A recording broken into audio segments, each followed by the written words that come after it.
2022학년도에는 학생부 교과 전형으로 뽑는 인원이 더 늘어났죠. 학종은 줄고 교과 전형이 늘어난 데다가 학생 수도 줄어들고 하다 보니 올해 교과 전형으로 대박을 노리는 학생들도 많은데요. 올해 교과 전형 지원을 생각하고 있는 학생이라면 이 정도는 알고 지원해야 대박이 납니다. 궁금하시다면 끝까지 시청해주세요. 학생부 교과 전형, 줄여서 교과 전형이라고 하는데요. 보통 교과 성적이 1등급에서 2등급 정도인 학생들이 많이 지원하는 전형이죠. 그래서 2, 3등급 때, 특히 이제 3등급 때 학생들은 교과 전형 지원하기가 좀 꺼려지는데요. 올해는 여러 변수로 인해 생각지도 못한 대박이 날 수도 있을 것 같아요. 어떤 변수들이 입시에 영향을 미칠까요?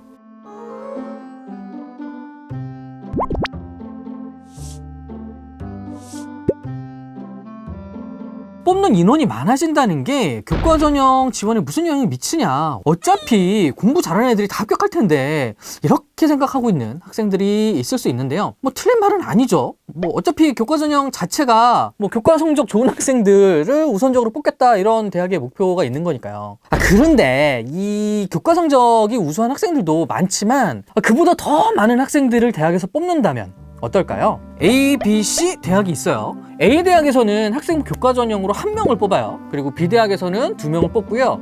뭐 C 대학에서는 5명을 뽑는다고 뭐 가정을 해볼게요. 근데 지원자가 20명이다. 이러면 교과 성적 순으로 1등은 뭐 A 대학 갈 거고요. 2, 3등은 뭐 B 대학 갈 거고 4등부터 9등까지는 C 대학을 갈 거예요.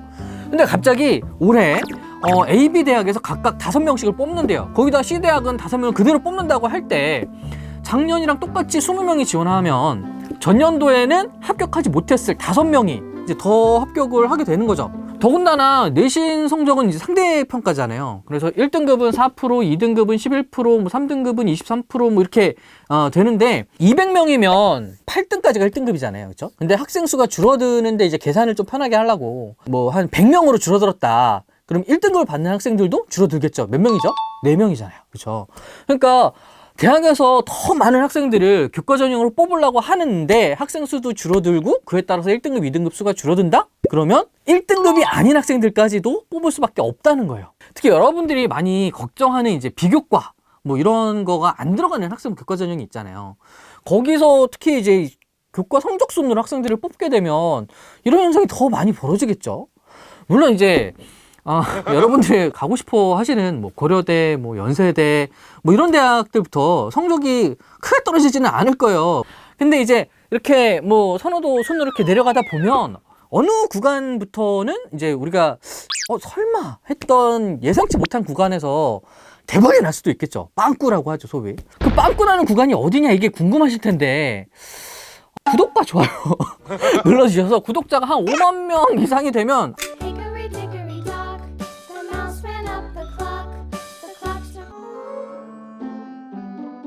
그럼 교과 성적이 좋은 학생은 무조건 합격하냐?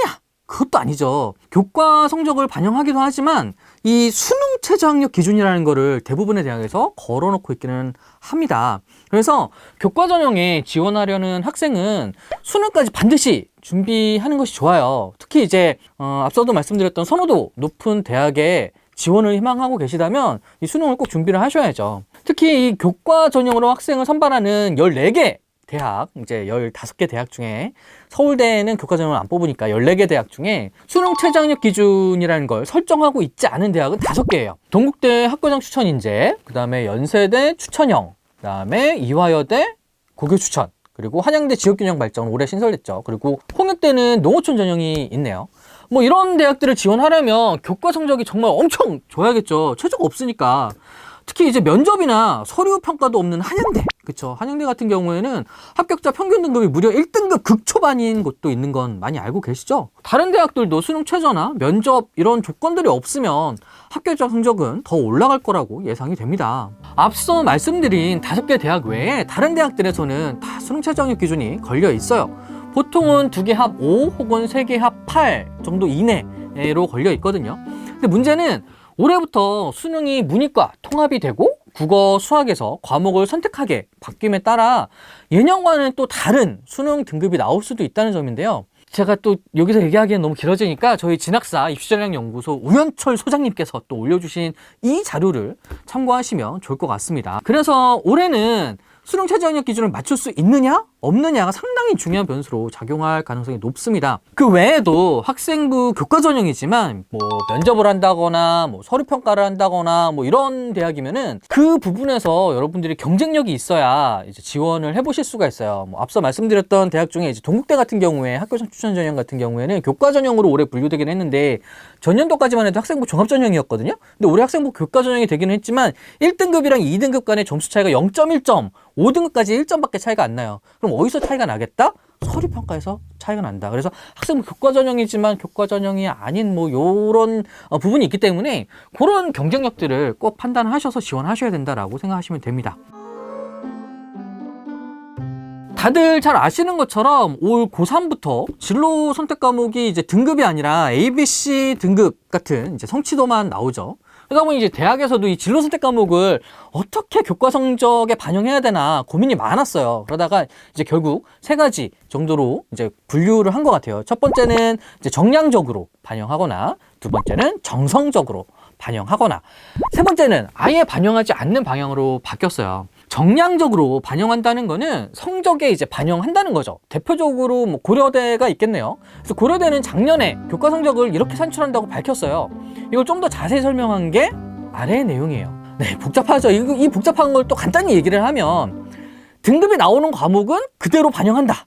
근데 진로 선택 과목은 그 A, B, C 성취도별 학생의 비율, 그러니까 A가 몇 프로냐, B가 몇 프로냐에 따라서 등급이 달라진다는 거예요. 만약에 내가 A등급을 받았는데 A등급을 받은 학생이 우리 학교에 예를 들어서 뭐 국어 A 받은 학생이 50%다. 이러면은 이 계산 시기에 의해서 저는 1.5등급이 되는 거죠. A등급을 받은 학생이 4%가 된다. 그러면 저는 1.04등급이 되는 거예요. 근데 문제는 B등급을 받는 학생이에요. 만약에 A를 받은 학생이 50%예요. 근데 B를 받은 학생이 20%다. 그러면 이제 누적하면 70%가 되잖아요. 그 6등급으로 이제 산출이 되는 거예요. 70%니까. 그러면은 이제 6등급 플러스 거기다가 100분의 70 이렇게 하면 0.7이 되잖아요. 그러면 이 친구는 6.7등급이 되는 거예요. B등급을 받았더니. 두둥. 그러니까 이게 진로선택 과목은 무조건 A를 받으셔야 해요. 아셨죠? 여튼 이 고려대는 이렇게 진로선택 과목을 점수에 반영하는 반면에 성균관대 있죠. 성균관대는 진로선택 과목 및 전문교과 과목의 교과를 종합적으로 정성평가한다고 하네요. 또 한국외대는 보시는 것처럼 해당 학기 모든 과목별 단위수, 석차 등급, 원점수가 기재되어 있어야 함이라고 되어 있듯이 석차 등급이 없는 진로선택 과목은 반영하지 않습니다. 다른 대학들도 각각 대학에서 정한 대로 반영을 하기 때문에 모집 요강이 발표되면 이제 5월 초 정도에 아마 발표가 될 거거든요. 그럼 그때 관심 있는 대학권은 꼭 확인해 보시기 바랍니다. 지금까지 올해 학생부 교과 전형 지원을 좀 고려 중인 학생이라면 좀 생각해 봐야 될 사항을 크게 세 가지 정도로 살펴봤습니다.